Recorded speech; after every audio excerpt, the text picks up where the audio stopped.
थोड़ा पीछे कर लो, हल्का सा मोबाइल जारिया जी आपको देखने के बाद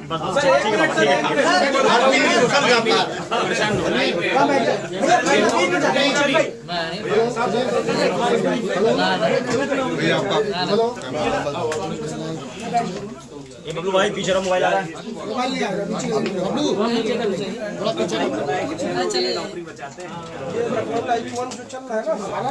हेलो हेलो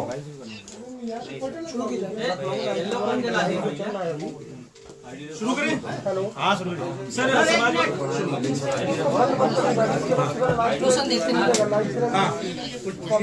समाजवादी पार्टी से आज अपने पद से एमएलसी के पद से आज शालू प्रसाद मौर्य ने इस्तीफा दे दिया। कैसे, क्या रीजंस रहे, क्या सोच के इस्तीफा दिया?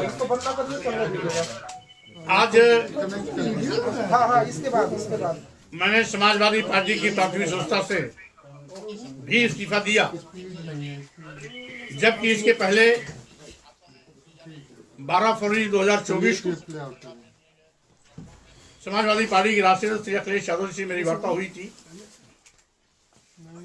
कि कुछ लोग पार्टी में ऐसे भी हैं जो समाजवादी पार्टी विचारधारा के साथ उलटवासी चल रहे हैं, समाजवादी पार्टी को कमजोर करने की कोशिश कर रहे हैं। और ऐसे ही तत्व जब मैं समाजवादी पार्टी की आधार को बढ़ाने के लिए कोई भी प्रयास करता हूं तो लोग टीका टिप्पणी करते हैं। और उसी वार्ता को मैंने 13 फरवरी 2024 को पत्र के माध्यम से भी लिखित रूप से अवगत कराया, लेकिन इन दोनों घटनाक्रम के बावजूद भी राष्ट्रीय अध्यक्ष जी द्वारा जब किसी प्रकार की अग्रिम कोई विचार विमर्श नहीं की गई, वार्ता भी नहीं की गई, तो मैंने प्राथमिक सदस्य से भी इस्तीफा देने का निर्णय लिया। आज प्राथमिक सदस्य इस्तीफा का पत्र मैंने राष्ट्रीय अध्यक्ष जी को भी भेज दिया। और चूंकि समाजवादी पार्टी के प्रत्याशी के रूप में विधानसभा उत्तर प्रदेश निर्वाचन क्षेत्र से मैं विधान परिषद में संसद निर्वाचित हुआ था, इसलिए नैतिकता के आधार पर विधान परिषद के माननीय सभापति जी को विधान परिषद की संस्था से भी इस्तीफा का पत्र मैंने भेज दिया है।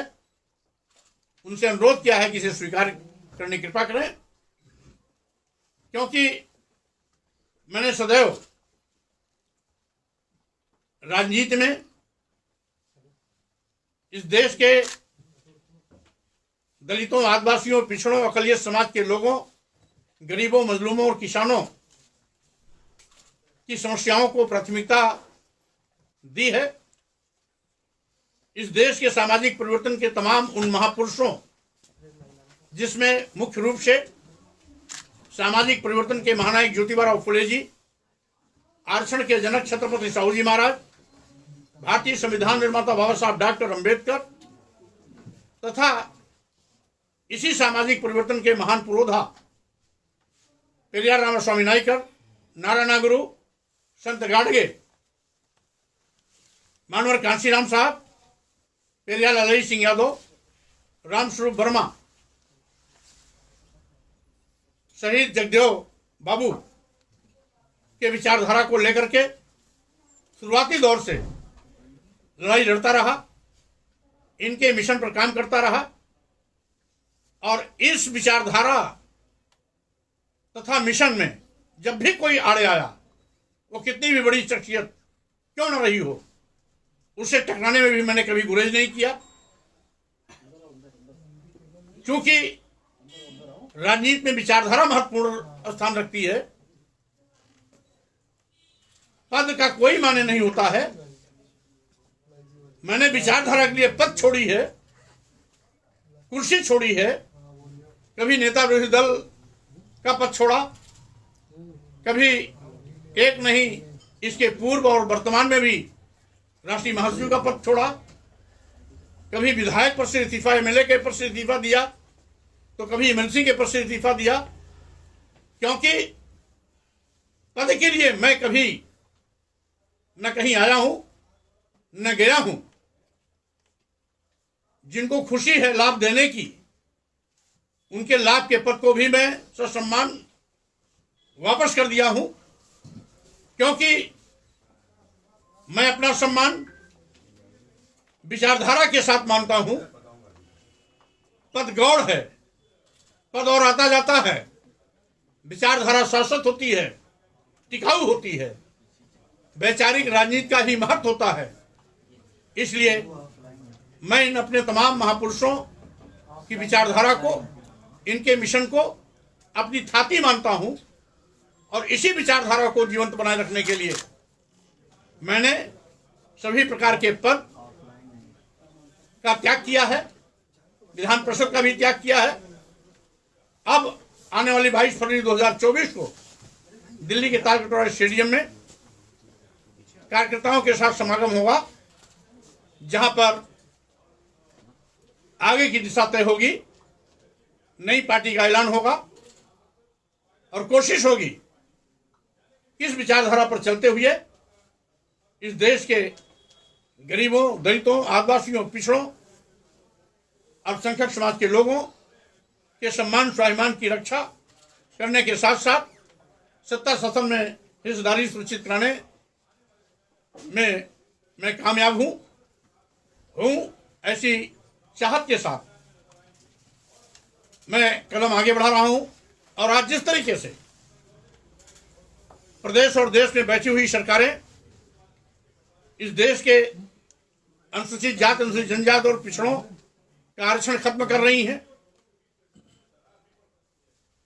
लंबे अरसे से चली आ रही मांग, जातिवाद जनगणना की मांग को ठुकरा रही है, देश के करोड़ों नौजवान को आज उनकी रोजी रोटी, रोजगार छीन करके मोहताज बनाया जा रहा है। किसानों को दुगना लाभ दिलाने का वादा करने वाले लोग दुगना लाभ तो नहीं दिला पाए, अलबत्ते उनके रास्ते में कील कांटे बिछाए जा रहे हैं, उन पर लाठियां बरसाई जा रही हैं। व्यापारियों को कमर तोड़ने के लिए ईडी का दुरुपयोग किया जा रहा है। लोकतंत्र को कमजोर करने के लिए ईडी, सीबीआई, इनकम टैक्स के माध्यम से आवाज को कुचलने का प्रयास किया जा रहा है। भारतीय संविधान की भावनाओं से खिलवाड़ किया जा रहा है। देश की राष्ट्रीय संपत्तियों को अपने चहेते उद्योगपतियों के हाथों में कौड़ियों के भाव बेचा जा रहा है, जिससे स्पष्ट है कि आज देश खतरे में है, संविधान खतरे में है, लोकतंत्र खतरे में है।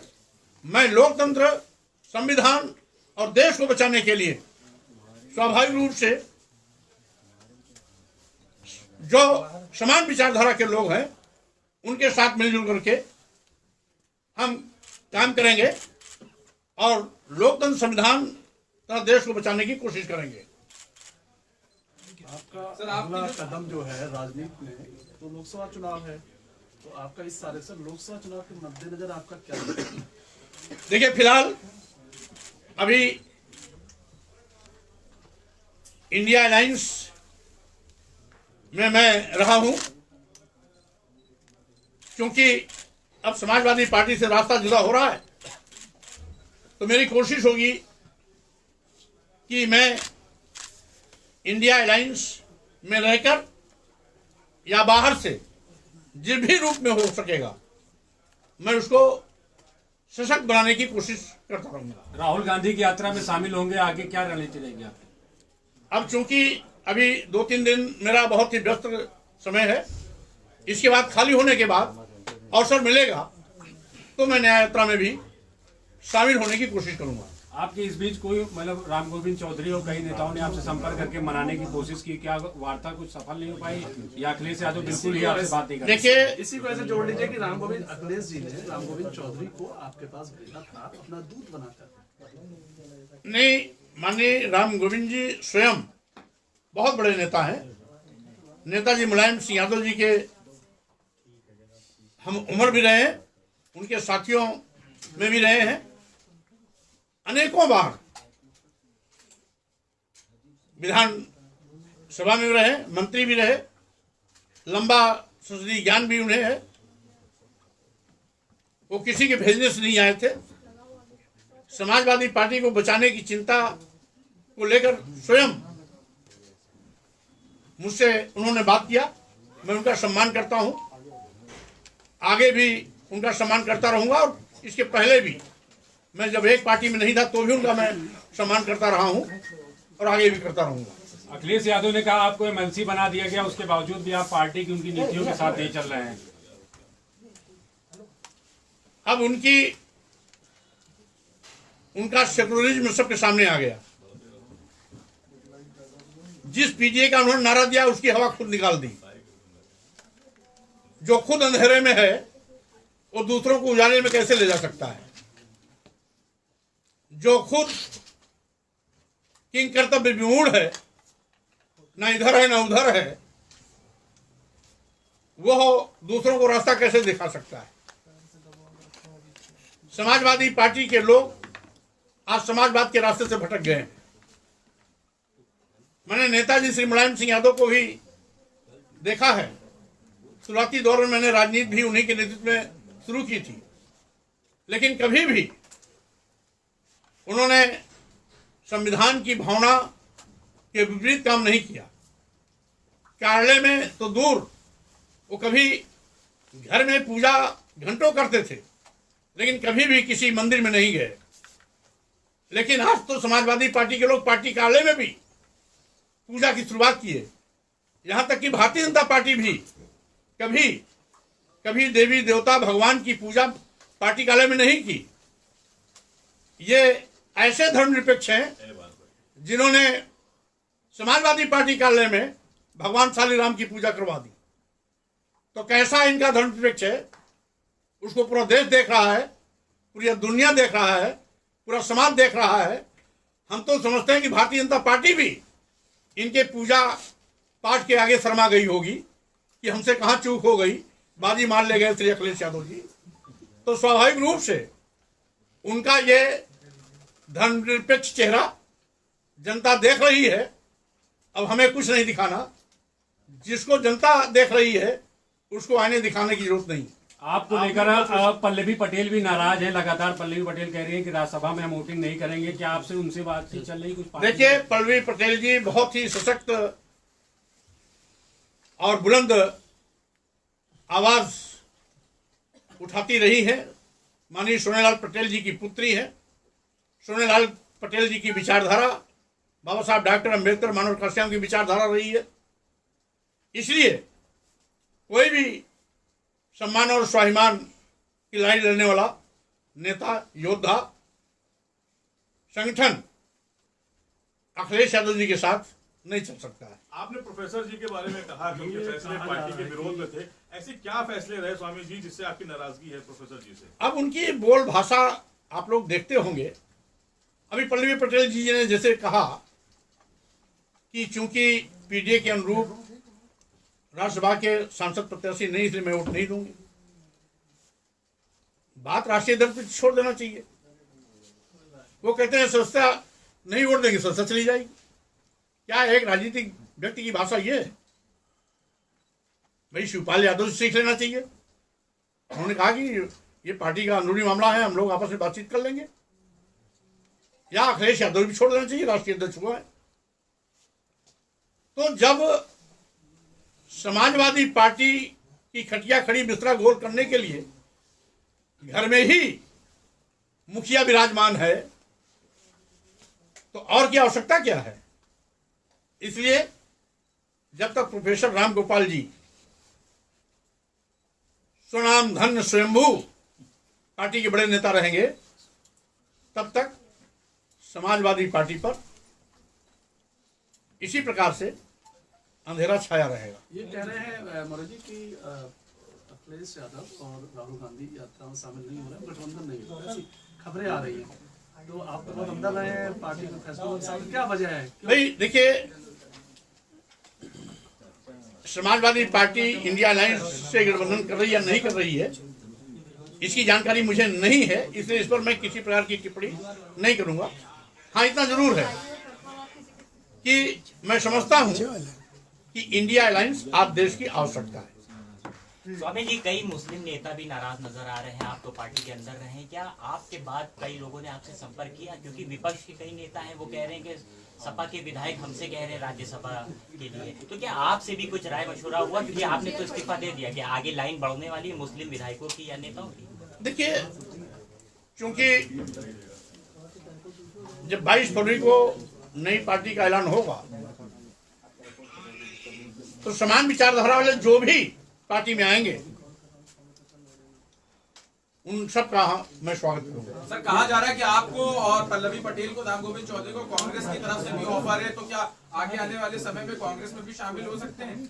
ये ऑफर आपको मिला होगा, लेकिन इस प्रकार की जानकारी हमें अभी तक तो नहीं। आपका पार्टी चुनाव लड़ेगी, नई पार्टी गठन का है, तो चुनाव तो उतारेंगे। स्वाभाविक रूप से पार्टी के रूप में इंडिया अलायंस में आवश्यकता पड़ेगी गठबंधन करने की, वो भी किया जाएगा। अन्यथा अगर बाहर से भी सपोर्ट करने की आवश्यकता पड़ेगी तो वो भी किया जाएगा। लेकिन अभी अंतिम रूप से कुछ भी तय नहीं है, जो फैसला होगा 22 फरवरी के बाद होगा। स्वामी जी, इंडिया गठबंधन कहीं ना कहीं आप लोगों का बिखर गया है, तो एनडीए से कैसे लड़ेगा आपका ये गठबंधन? अब जो बिखरता है उसी को बटोरा जाता है। Thank you sir, thank you. बहुत अच्छा हो गया। मैं उठूं?